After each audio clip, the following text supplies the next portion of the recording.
Bonjour, c'est Alexandre. Souvent, on me demande comment aider les gens à comprendre que le développement durable est important de façon constructive. Alors l'une des techniques que j'utilise, c'est la métaphore d'un entonnoir pour illustrer qu'il n'y a pas de meilleur moment que maintenant pour agir. Alors puisqu'un dessin vaut mieux qu'un long discours, dessinons. Dans la vidéo précédente, sur l'empreinte écologique, nous avons vu que la capacité de la Terre à fournir ce dont nous avons besoin diminue. Il y a moins de forêts et de poissons aujourd'hui qu'il y en avait il y a 100 ans, et ça affecte la capacité de la Terre à nous fournir ce qu'on appelle les services écosystémiques, ces choses nécessaires pour rendre la vie possible sur Terre et dont nous dépendons, comme la régulation du climat, la filtration de l'eau, la génération de terres végétales, etc. En même temps, la vitesse à laquelle nous consommons les ressources et générons des déchets augmente. Mais c'est pas tout. C'est pas seulement une question d'offre et de demande. La prise de conscience des consommateurs, par exemple, les rend de plus en plus exigeants auprès des entreprises et des gouvernements. Les gouvernements changent les lois pour les rendre plus strictes. La confiance entre les individus diminue. Les prix augmentent.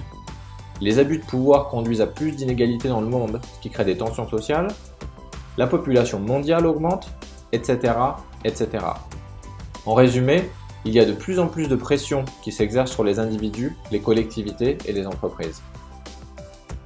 On dirait que ces tendances convergent, non? Et il vaut mieux pas savoir ce qui arriverait si elles se rejoignaient. C'est comme si on avançait dans un entonnoir, la pression augmente avec le temps et nous avons de moins en moins de marge de manœuvre. Alors chacun a ses préoccupations.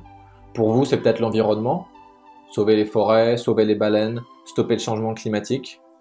Ou alors ce sont des problématiques sociales, réduire l'écart entre les riches et les pauvres, s'occuper des enfants des rues, changer les politiques sociales, créer des emplois, etc. Mais en fait, toutes ces questions sont reliées à la question centrale du développement durable, c'est-à-dire notre capacité à survivre et à prospérer, et elles influent toutes sur notre capacité à vivre, travailler et évoluer sur la Terre. Je ne connais pas une entreprise ou une personne qui ne ressente pas ces pressions d'une façon ou d'une autre. Et c'est pour ça que la métaphore de l'entonnoir fonctionne bien pour expliquer pourquoi il faut agir en matière de développement durable. On a besoin de relâcher la pression. Alors il y a des centaines d'exemples de pays et d'entreprises qui ont heurté les murs de l'entonnoir.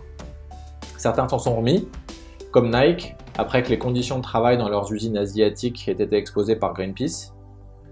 D'autres s'en sont jamais remis, comme la civilisation de l'île de Pâques, par exemple, qui s'est effondrée après avoir détruit son propre environnement.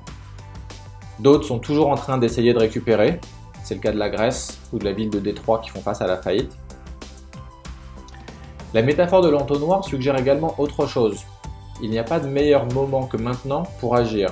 Plus on attend, plus les options se font rares et plus il est difficile de s'adapter. Donc lorsque quelqu'un essaie de comprendre pourquoi le développement durable est important, pensez à la métaphore de l'entonnoir. Nous devons stopper la convergence de toutes ces pressions et trouver un moyen de traverser l'entonnoir, puis idéalement l'ouvrir pour créer une société résiliente et épanouissante qui puisse prospérer dans les limites naturelles. Alors je prépare d'autres vidéos de techniques pour rendre le développement durable pertinent pour votre public. Donc revenez vite, abonnez-vous pour recevoir les prochaines vidéos et merci de votre attention.